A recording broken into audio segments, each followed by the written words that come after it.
জুলাইয়ের সকল শহীদদের প্রতি আমরা শ্রদ্ধাবোধ জানাই। আমরা শুধু এই রাজধানী ঢাকার এই শাহবাগে আমাদের পিছনে যে দেখতে পাচ্ছি এই স্মৃতিস্তম্ভ, এটার দ্বারাই জুলাই শহীদদের প্রতি সম্মান জানানো যথেষ্ট নয়। তাদের এই জুলাইয়ে যারা শাহাদত বরণ করেছে তাদের রাষ্ট্রীয় স্বীকৃতি, জুলাই সনদের রাষ্ট্রীয় স্বীকৃতি এবং সাংবিধানিক স্বীকৃতি আগামী এক সপ্তাহের ভিতরে সরকার প্রকাশ করবে বলে আমরা জমিয়তুল উলামা ইসলাম বাংলাদেশ, জমিয়তুল উলামা ইসলাম ঢাকা মহানগর থেকে আমরা আশাবাদ ব্যক্ত করি।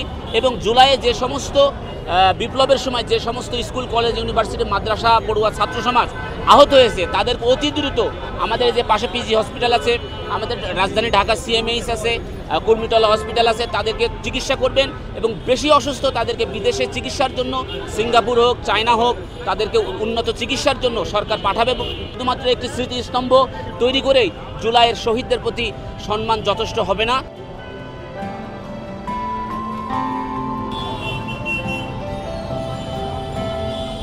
আমরা এসেছি নতুন বাংলাদেশকে উপভোগ করার জন্য।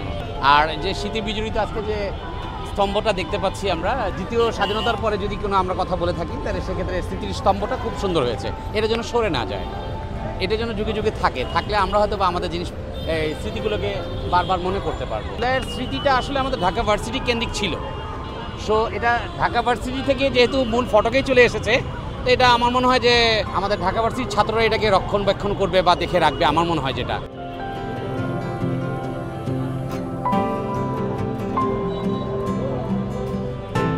পাবলিক ওয়ার্কস ডিপার্টমেন্টের চিফ ইঞ্জিনিয়ার স্যারের নির্দেশনা অনুযায়ী ন্যাশনাল ডেভেলপমেন্ট ইঞ্জিনিয়ার্স যে এনডিই এই কাজটা সম্পন্ন করছে বিগত এক সপ্তাহ এবং গত সারা রাত ধরে আমাদের টিম এখানে কাজ করছে।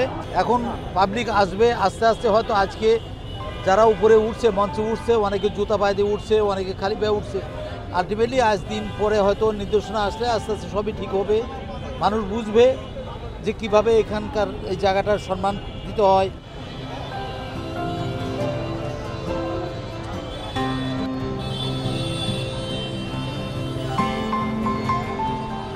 আজকের এই মহান দিনে যাতে আমরা সেটা সাকসেসফুলি ওপেনিং করতে পারি, এই জন্য সারা রাত পরিশ্রম করে আজকে প্রায় এক সপ্তাহ যাবৎ দিন রাত পরিশ্রম করে এটা আমরা করতে সক্ষম হয়েছি। এখন আমাদের অবশ্যই এটা অনেক গর্বের বিষয়, যেমন আমরা সঠিক সময় করতে পেরেছি এবং ভালো লাগছে আমাদের।